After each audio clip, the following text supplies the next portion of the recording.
നിങ്ങൾ ഫിസിക്കലി ഫിറ്റാണോ അല്ലയോ എന്നുള്ളത് അനലൈസ് ചെയ്യാൻ എളുപ്പമാണ്. ഒരാളെ നോക്കിയാൽ തന്നെ നമുക്ക് മനസ്സിലാവും. പക്ഷെ മെൻ്റൽ ഫിറ്റ്നസിൻ്റെ കാര്യം വരുമ്പോഴോ, നിങ്ങൾ മെൻ്റലി ഫിറ്റ് ആണോ? അത് എത്ര മാത്രമാണ്. മെൻ്റലി അൺഫിറ്റ് ആണെന്ന് പറഞ്ഞാൽ എന്താണ്? നമ്മൾ ഭ്രാന്താണെന്നാണ് പറയുക. അപ്പോൾ നമ്മൾ ഈ രണ്ട് കാറ്റഗറി ഉള്ളൂ. മെൻ്റലി ഫിറ്റ് എന്ന് പറഞ്ഞാൽ ബോധമുള്ള ഒരാൾ, മെൻ്റലി അൺഫിറ്റ് എന്ന് പറഞ്ഞാൽ സുഖമില്ലാത്ത ഒരാൾ. ആ ഒരു ഇതല്ലാതെ നിങ്ങളൊരു സ്കെയിലിൽ നിങ്ങൾ എത്രമാത്രം മെൻ്റലി ഫിറ്റ് ആണെന്ന് അനലൈസ് ചെയ്യാൻ എന്തെല്ലാം മെത്തേഡ്സ് ഉണ്ട്. ഫിസിക്കലി നമുക്ക് ഒരാളെ കാണുമ്പോൾ തന്നെ മനസ്സിലാക്കാം. പക്ഷെ മെൻ്റൽ ഫിറ്റ്നസ് നിങ്ങൾ എങ്ങനെ മെഷർ ചെയ്യും? അതെങ്ങനെയൊക്കെയാണെന്നാണ് നമ്മളിന്ന് ഡിസ്കസ് ചെയ്യാൻ പോകുന്നത്. നമ്മളിപ്പോൾ ഡിസ്കസ് ചെയ്യാൻ പോകുന്ന കാര്യങ്ങളെല്ലാം ഒരു 1 to 10 നിങ്ങൾ തന്നെ നിങ്ങളെ റേറ്റ് ചെയ്യാം. 10 ആണെങ്കിൽ നിങ്ങൾ വളരെ നല്ലൊരു രീതിയിലാണ് ഈ ഒരു സിറ്റുവേഷനിൽ, ആൻഡ് 1 ആണെങ്കിൽ നിങ്ങൾ ഈ ഒരു ഏരിയയിൽ വീക്കാണെന്നും, ആ ഒരു റേഞ്ചിൽ നിങ്ങളത് റേറ്റ് ചെയ്യാം. ഇതിൽ ആദ്യം നമ്മൾ മെഷർ ചെയ്യാൻ പോകുന്നത് നിങ്ങളുടെ ഇമോഷണൽ റെസിലിയൻസ് ആണ്. അതായത് എന്തെങ്കിലും ഒരു കോൺഫ്ലിക്റ്റോ ആർഗ്യുമെൻറ്റോ നടന്നാൽ നിങ്ങൾ എത്ര ഒരു സമയത്തിന് ശേഷമാണ് അതിൽ നിന്ന് നോർമൽ ആവുന്നത്. അതായത് ആരോടത്തെങ്കിലും നിങ്ങളൊരു വഴക്കുണ്ടാക്കുകയോ, നോർമലായിട്ടുള്ള കാര്യം, എന്തെങ്കിലും വലിയൊരു കാര്യം ജീവിതത്തിൽ സംഭവിക്കുമ്പോൾ റിയാക്ട് ചെയ്യുന്നതോ അല്ലെങ്കിൽ അത് എത്ര നേരം തുടരുന്നു എന്നുള്ളതല്ല. അല്ലാതെ ജനറലി ആരെങ്കിലും നിങ്ങളെ അപ്സെറ്റ് ആക്കുകയാണെങ്കിലോ, നിങ്ങളുടെ ലൈഫിൽ എന്തെങ്കിലും ഒരു പ്രശ്നം വരികയാണെങ്കിൽ നിങ്ങൾ കുറച്ച് വിഷമിച്ചു, എത്ര നേരം കഴിഞ്ഞാണ് നിങ്ങൾക്ക് അതിൽ നിന്ന് പുറത്തു വരാൻ കഴിയുന്നത്? എത്ര നേരമാണ് ആ ചിന്ത നിങ്ങളുടെ മനസ്സിൽ നിൽക്കുന്നത്? നിങ്ങൾ 5-10 മിനിറ്റോ എടുത്ത് പെട്ടെന്നൊരു കാര്യത്തിൽ നിന്ന് പോട്ടെ എന്നൊക്കെ പറഞ്ഞ് പുറത്തു വരുന്ന ഒരാളാണെങ്കിൽ നിങ്ങൾ 9-10 അങ്ങനെ ഒരു റേറ്റിംഗ് നിങ്ങൾക്ക് തരാം. എന്നാൽ നിങ്ങൾക്ക് 5-6 ദിവസം എടുക്കുകയാണ്, ആഴ്ച എടുക്കുകയാണ്, കൊല്ലങ്ങളോളം ഒരു പ്രശ്നം നിങ്ങൾക്ക് വിടാൻ പറ്റുന്നില്ല, അങ്ങനെയാണെങ്കിൽ അതിനനുസരിച്ചിട്ടുള്ള ഒരു റേറ്റിംഗും നിങ്ങൾക്ക് തന്നെ ഇവാലുവേറ്റ് ചെയ്ത് കൊടുക്കുക.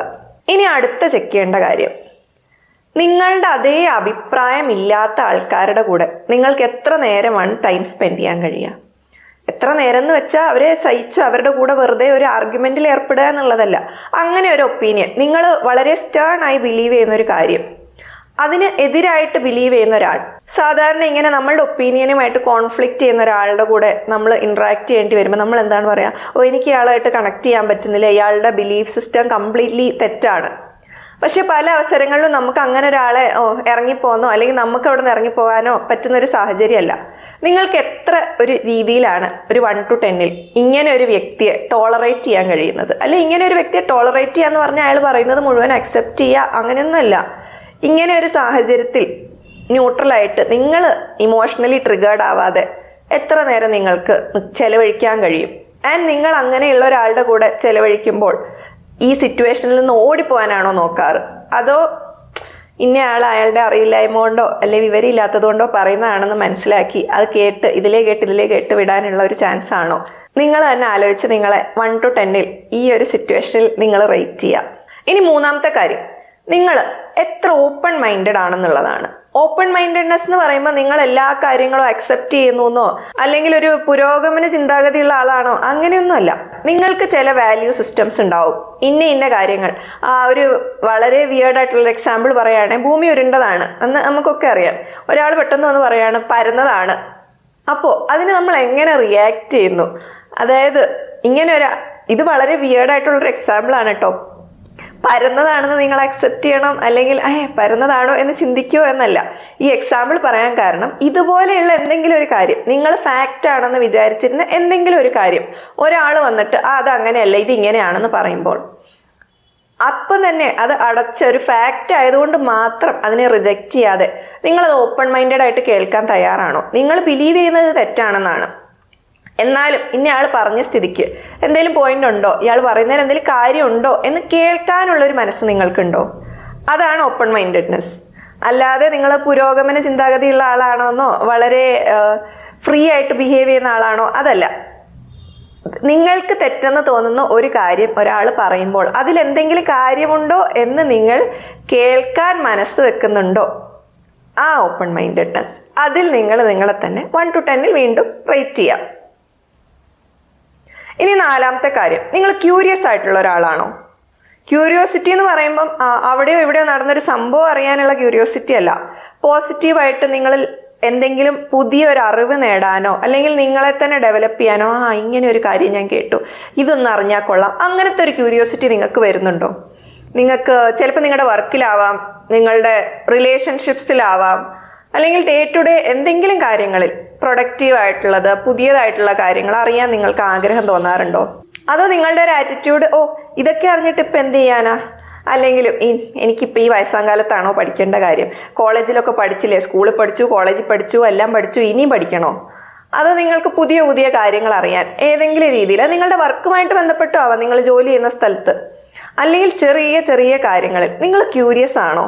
അതോ ആ ക്യൂരിയോസിറ്റി നിങ്ങൾക്ക് കംപ്ലീറ്റ്ലി നഷ്ടപ്പെട്ടു പോയോ? അതാണ് നാലാമത്തേത്. അതും നിങ്ങൾ റേറ്റ് ചെയ്യുക. ഇനി അടുത്തത്, നിങ്ങൾ എത്ര സ്റ്റബേൺ ആയിട്ടുള്ള ഒരാളാണ്?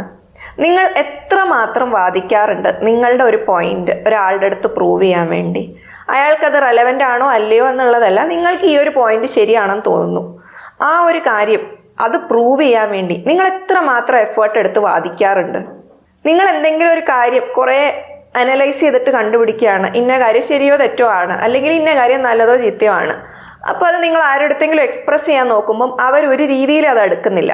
നിങ്ങൾ എത്രമാത്രം പോയിന്റ് ഉപയോഗിച്ച് അത് ഡിഫെൻഡ് ചെയ്യാൻ ശ്രമിക്കുന്നു? അതോ ഇന്ന ഒരു വ്യക്തി അക്സെപ്റ്റബിൾ അല്ല എന്നോ, അല്ലെങ്കിൽ ആ ഒരു പോയിന്റ് ഇന്ന ആൾക്ക് റെലവൻ്റ് അല്ല എന്ന് തോന്നുമ്പോൾ നിങ്ങൾക്ക് ആ ഒരു കാര്യം അവരോട് പറയാതിരിക്കാനോ, അല്ലെങ്കിൽ പിന്നെ പറഞ്ഞിട്ട് കാര്യമില്ല എന്നോ, അല്ലെങ്കിൽ ഇവർ മനസ്സിലാക്കില്ല, എന്തെങ്കിലും മനസ്സിലാക്കിക്കോളും, അങ്ങനെ ഒരു രീതിയിൽ നിങ്ങൾക്ക് ബിഹേവ് ചെയ്യാൻ കഴിയുന്നുണ്ടോ?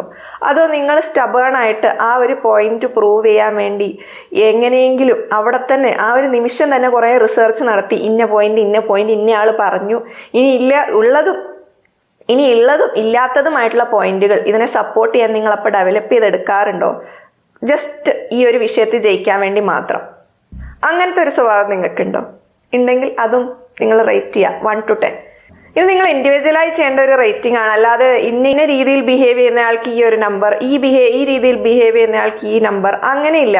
കാരണം ഇത് വളരെ സട്ടിൽ ആയിട്ടുള്ള ചെറിയ ചെറിയ കാര്യങ്ങളാണല്ലേ. ഇതൊരാളുടെ ബിഹേവിയറൽ പാറ്റേണിൽ നിങ്ങൾക്ക് തന്നെ നിങ്ങളെ റേറ്റ് ചെയ്യാൻ പറ്റൂ. ഒരിക്കലും വേറൊരാൾക്ക് നിങ്ങളെ റേറ്റ് ചെയ്യാൻ കഴിയില്ല. കാരണം അവരുടെ സ്കെയിൽ വളരെ ഡിഫറെൻ്റ് ആയിരിക്കും. നിങ്ങൾക്ക് മാത്രമേ നിങ്ങളെ ഈ പോയിന്റ്സിലൊക്കെ റേറ്റ് ചെയ്യാൻ പറ്റൂ കറക്റ്റായിട്ട്. കാരണം ഈ ഒരു കാര്യം നിങ്ങൾക്ക് മാത്രമേ ശരിക്കും അറിയൂ, നിങ്ങളുടെ ചിന്താഗതി എങ്ങനെയാണെന്നുള്ളത്. നിങ്ങൾ എല്ലാവരുമായിട്ട് ഈ പോയിന്റ് ഷെയർ ചെയ്യണമെന്ന് കൂടിയില്ല. ഇനി നിങ്ങൾ ഈ 1 to 10 റേറ്റ് ചെയ്ത കാര്യങ്ങളൊക്കെ ഉണ്ടല്ലോ, ചില കാര്യങ്ങൾ നിങ്ങൾ വളരെ നന്നായി റെസ്പോണ്ട് ചെയ്യുന്ന ഒരാളായിരിക്കാം. ചില കാര്യങ്ങളിൽ നിങ്ങൾക്ക് തന്നെ തോന്നുന്നുണ്ടാവും, ഈ ഏരിയയിലൊക്കെ എനിക്കൊരു ഇമ്പ്രൂവ്മെന്റ് ഉണ്ടായിരുന്നെങ്കിൽ നന്നായിരുന്നു. മെന്റൽ ഇമോഷണൽ ആയിട്ടുള്ള നമ്മളുടെ ചില ബിഹേവിയേഴ്സ് അല്ലെങ്കിൽ നമ്മളുടെ ഹെൽത്ത്, ഇതൊന്നും ആരും നമ്പേഴ്സിൽ മെഷർ ചെയ്യാത്തതുകൊണ്ട് ആൾക്കാർ ഇഗ്നോർ ചെയ്യുന്ന ഒരു കാര്യമാണ്. ഇതെങ്ങനെയാണ് കണ്ടുപിടിക്കേണ്ടതെന്നൊന്നും അറിയില്ല, പിന്നെ ഓവറോൾ എനിക്ക് വലിയ വട്ടൊന്നും ഇല്ലാന്ന് തോന്നുന്നു, അതുകൊണ്ട് ഞാൻ ഓക്കെ. ആ രീതിയിൽ നമ്മൾ ഇഗ്നോർ ചെയ്യുന്ന ഒരു കാര്യമാണ് നമ്മളുടെ മെൻ്റൽ ഹെൽത്ത്. അത് കണ്ടുപിടിച്ച് അതിലെന്തെങ്കിലും ഇമ്പ്രൂവ്മെൻറ്റ് വരുത്തേണ്ടതുണ്ടോ എന്നുള്ളതൊക്കെ നമ്മളുടെ ഒരു ലാസ്റ്റ് പ്രയോറിറ്റി ആണല്ലേ. ഇനി നിങ്ങൾക്ക് ഫിസിക്കലായിട്ടുള്ള ഇമ്പ്രൂവ്മെൻ്റ് ആണ് വേണ്ടതെങ്കിൽ എക്സസൈസ് ചെയ്യുക, ഹെൽത്തി ആയി കഴിക്കുക, നിങ്ങൾക്ക് തന്നെ അറിയാം എന്തൊക്കെ ചെയ്യണമെന്ന്. അതിൻ്റെ ഒരു ബുദ്ധിമുട്ട് എന്താണെന്ന് വെച്ചാൽ ഫിസിക്കൽ ഇമ്പ്രൂവ്മെൻറ്റ്സ് വേണ്ട കാര്യങ്ങളൊക്കെ നിങ്ങൾ എന്തെങ്കിലും അതിനായിട്ട് ചെയ്യണം. നമ്മളുടെ ഈ ലൈഫ് സ്റ്റൈൽ, ഇന്നത്തെ ഒരു ജീവിത രീതി അനുസരിച്ച് പണ്ടത്തെ പോലെ ഇത്ര കിലോമീറ്ററുകൾ നടന്ന് സ്കൂളിൽ പോകണ്ട, ജോലിക്ക് പോകുന്നതും അത്ര ഫിസിക്കൽ എഫേർട്ട് ഇല്ലാത്ത കാര്യമാണ്. അതുകൊണ്ട് നമ്മൾ ഫിസിക്കൽ എക്സസൈസ് നമ്മുടെ ലൈഫിൽ ഇംപ്ലിമെൻറ്റ് ചെയ്യേണ്ടി വരികയാണ്. കോൺഷ്യസ്ലി നടക്കാൻ പോകണം, അതിനായിട്ട് പോകണം, എക്സസൈസ് ആണെന്നുള്ളത് പോലെ. പക്ഷെ നമ്മളുടെ മെൻ്റൽ എബിലിറ്റീസ് ഇമ്പ്രൂവ് ചെയ്യാൻ വേണ്ടി നമ്മൾ അത്രയ്ക്ക് വേർക്കേണ്ട കാര്യമൊന്നുമില്ല. ഇപ്പം നിങ്ങളെ തന്നെ റേറ്റ് ചെയ്തല്ലോ കുറേ ഏരിയസിൽ, ആ ഏരിയയിലൊക്കെ ഇമ്പ്രൂവ്മെൻറ്റ് വരുത്തണമെങ്കിൽ വളരെ സിമ്പിളാണ്. നിങ്ങൾ അങ്ങനെയുള്ള സിറ്റുവേഷൻസ് ഇനി വരുമ്പോൾ കോൺഷ്യസ് ആയിട്ട് ഞാൻ ഇങ്ങനെയൊക്കെയാണ് ബിഹേവ് ചെയ്യുന്നത്, ഞാൻ എന്നെ തന്നെ ഈ ഒരു ഏരിയയിൽ ഇങ്ങനെയാണ് റേറ്റ് ചെയ്തത്, അപ്പം ഞാൻ കുറച്ച് ഡിഫറൻ്റ് ആയിട്ട് ഇതൊന്ന് ചെയ്ത് നോക്കട്ടെ, അല്ലെങ്കിൽ എൻ്റെ ഒരു സ്ഥിരം പാറ്റേൺ ഇതാണ്, അത് ഞാനൊന്ന് മാറ്റി ചെയ്യട്ടെ. നിങ്ങൾ നിങ്ങളുടെ ആ മെൻ്റൽ കണ്ടീഷനിങ്ങിൽ നിന്ന് പുറത്തു വരാൻ നോക്കുക. നിങ്ങൾ റെഗുലറായി ഈ രീതിയിലാണ് ബിഹേവ് ചെയ്യുന്നതെന്ന് ഒരു പാറ്റേൺ ഉണ്ടാക്കാതെ പുതിയ പുതിയ പാറ്റേൺസ് ഉണ്ടാക്കുക.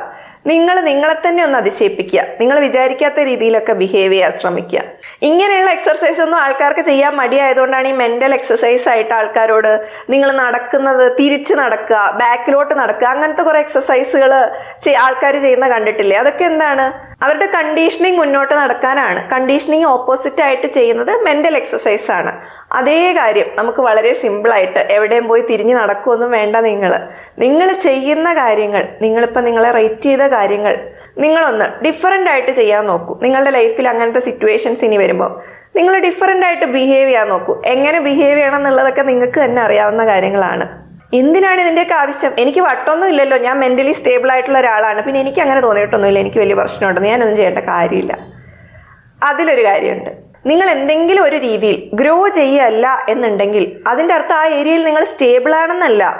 നിങ്ങൾ ഡീക്കേ ചെയ്യുന്നു, അല്ലെങ്കിൽ നിങ്ങൾ തിരിച്ച് താഴോട്ട് ഗ്രോ ചെയ്യുന്നു എന്നുള്ളതാണ്. നമ്മളുടെ ജീവിതത്തിൽ ചേഞ്ച് മാത്രമാണ് പെർമനൻറ്റ്. ഇപ്പം നിങ്ങൾ എന്തെങ്കിലും ഒരു കാര്യം സ്റ്റേബിൾ ആണെന്ന് വിചാരിക്കുന്നുണ്ടെങ്കിൽ അത് സ്റ്റേബിൾ അല്ല. അത് ഏതോ ഒരു ഡയറക്ഷനിൽ അങ്ങോട്ടോ ഇങ്ങോട്ടോ അതിനൊരു ചേഞ്ച് വരുന്നുണ്ട്.